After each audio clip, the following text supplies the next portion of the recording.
Hey everyone, I'm Suede Wanamaker, and welcome to Cinematic Vault. This is a space for cinematic storytelling, fan-made, reimagined, and brought to life visuals and narration.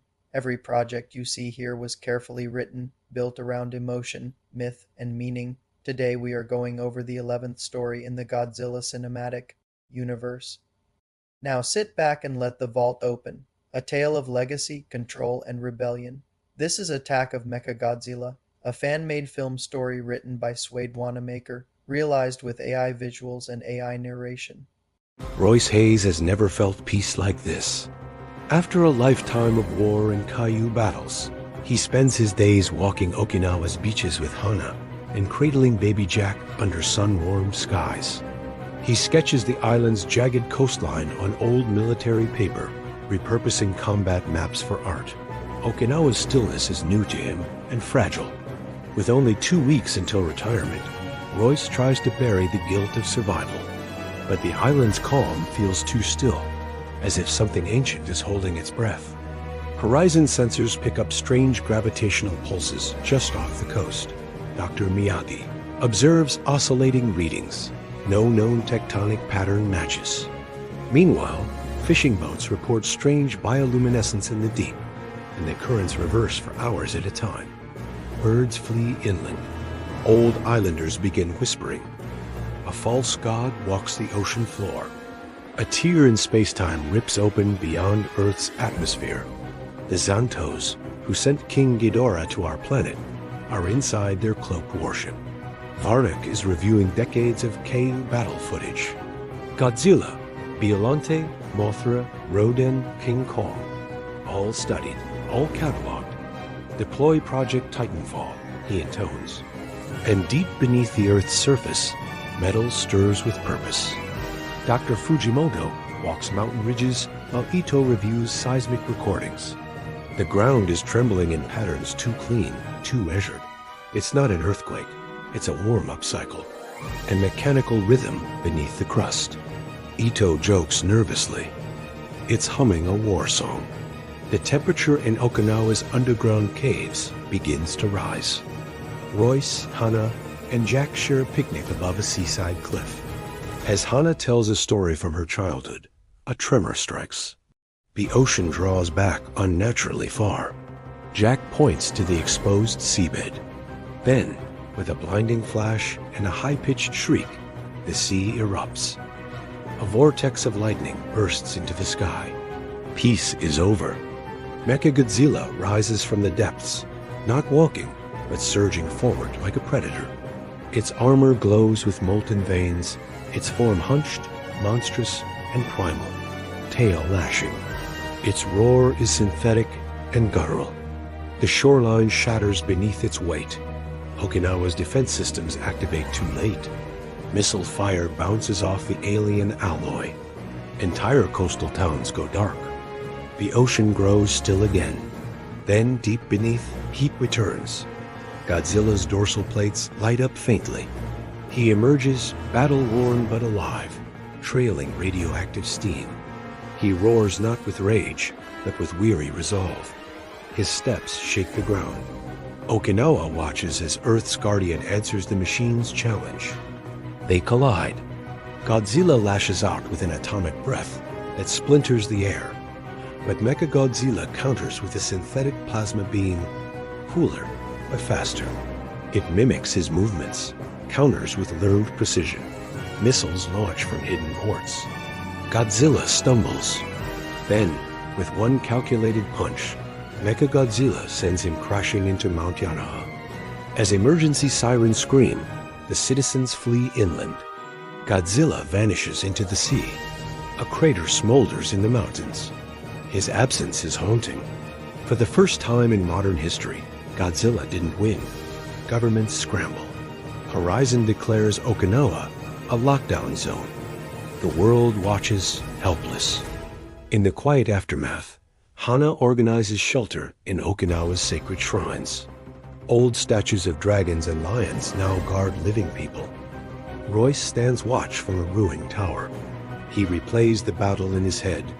Every time, he sees Jack in the fire. His peace was a mistake, he believes. That night, he digs out his service uniform. Royce visits the old bunker. A few officers still recognize him. Without ceremony, he signs back in. No grand gesture, just resolve. Hana finds the form later, unsigned by command, but marked by him. She folds it silently, placing it in a drawer beside Jack's blanket. Days pass. The sea boils again. Godzilla returns, this time slower, his skin cracked and pulsing red, but his eyes burn brighter. Horizon satellites pick up his energy spike. Royce watches from a ridge as Godzilla climbs ashore once more.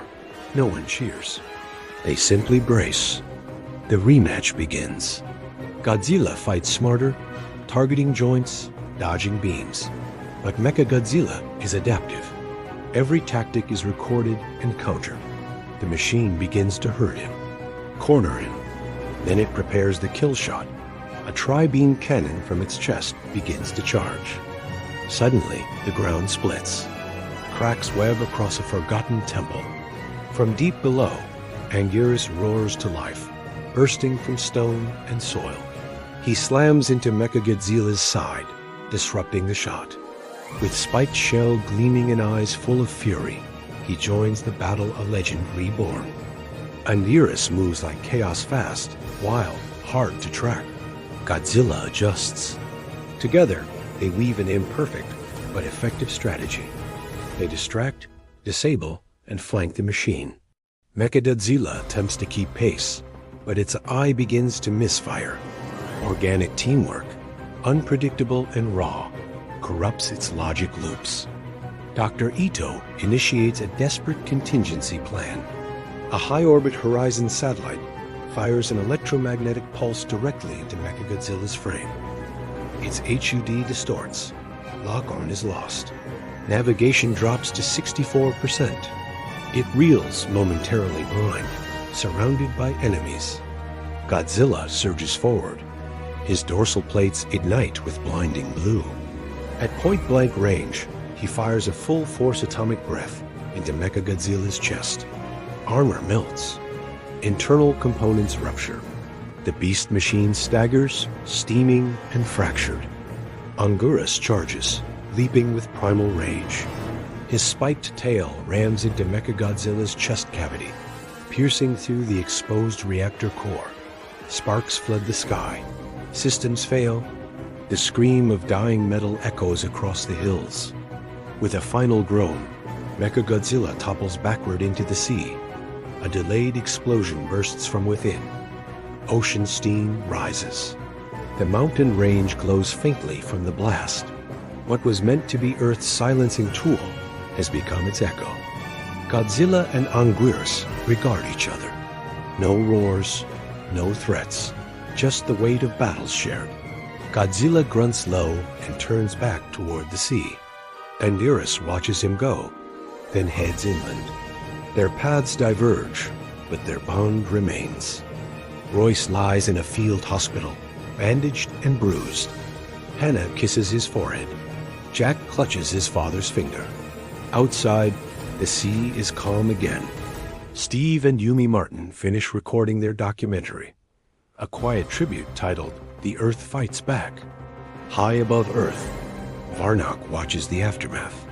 His expression never changes. "They persist," he says, turning to his generals. "But so shall we." On Okinawa's ocean floor, a shattered chunk of Mechagodzilla glows. Not gone, only waiting. Attack of Mechagodzilla, the machine that dared to replace a god. If you enjoyed this journey into forgotten legends and untold worlds, make sure to subscribe to the channel. Ring the bell so you never miss a new upload. Thank you for stepping into the vault where every story leaves a mark.